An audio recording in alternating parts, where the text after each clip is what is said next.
Jay, may pera ka na ba? Sige din sana kita sa hinala mo kahapon na 500 eh. Yung 500. Tsaka yung kanina, yung hinala mo sa akin na 300. Sabi mo, ibibigay mo rin kagad. Bali 800. Opo. 800 lang. Yes po. Naniningil ka, 800 lang. Eh kung singilin kaya kita sa mga paghihirap ko dito sa bahay. Sige nga, singilin mo ako 800. Ang ginagawa ko dito, hindi mo alam. Naglilinis ako. At saka nag-aalaga ako sa mga anak mo.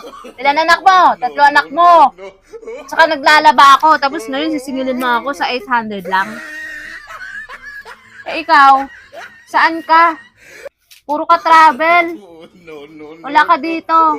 Iniwan mo kami lagi. Tapos ngayon, singil mo ako. Ikaw kaya singilin ko. Sige na nga. Huwag na nga. Ihaan mo na yun.